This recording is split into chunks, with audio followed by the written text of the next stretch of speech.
Richemont playing, of course, in the high end of luxury and showing that it is quite resilient, because we had kind of different noises from the different luxury players over this earnings season. But here at Richemont showing that, of course, there is a slowdown in demand, but it's still resilient. And also their results were better than expected and better than some of the other key players. We know that LVMH, when they reported their numbers, we try to compare with them because, of course, out of jewelry, for example, LVMH, they have Tiffany's and Bulgari, and Richemont, they have, of course, Cartier and Van Cleef & Arpels. So that's the two brands. So it was quite good to be able to compare, and they did better than their top competitor LVMH. So sales up 2% on constant exchange rate. Looking at the different regions, well, there is a slowdown in China, Asia Pacific, that 12%. Said the comparisons were quite tough because last year this quarter was the reopening of the Chinese market. So of course the comparisons were tough, but some resilience in the other markets. Americas up 12%, Europe up 7%. So here again, some resilience in those markets for the high end of the luxury sector. Now, a couple of the updates that were interesting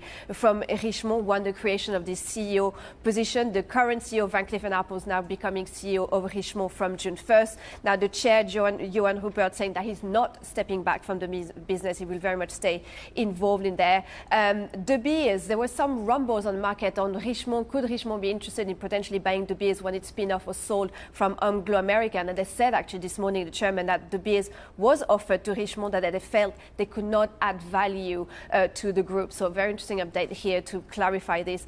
Another update on Yoox Net-a-Porter. We know that it's been the kind of a loss-making bad investment there for Richemont. They had an extra write-down, 1.5 billion loss due to discontinued operation. Yoox Net-a-Porter, the deal that they had with Farfetch collapsed last year. They said they are in talks with several potential buyers, and they hope to be in a position to disclose more details by the end of this year. But overall, these numbers better than expected. The high end of luxury seems to be quite resilient, and we see those shares very high, more than 5%. That's almost up 26% just this year. Yeah, I mean, a very interesting story, I think, here, just as we said, with just the divergence in all of these luxury players, and you speak about it so well as well. Just there's certain segments, and I found it weird that you had LVMH, again, when we were speaking about that was perfumes and the like that actually managed to move higher for them.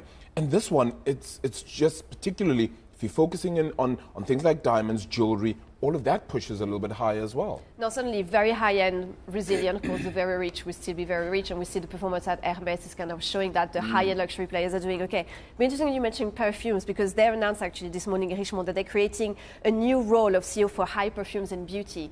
And that is the segment where a lot of luxury players have been trying to push. There's still a lot of demand. Maybe it's the bridge to aspirational buyers that have been quite squeezed out because of inflation. Those luxury prices getting so much higher, and they all try to get into the high-end perfumes and beauty, and even Richemont creating that role there to try and get a bit of a pie, of a slice of that pie. Yeah, look, it's certainly a pie that looks like it's working for now, so why not jump in? Thank you for that.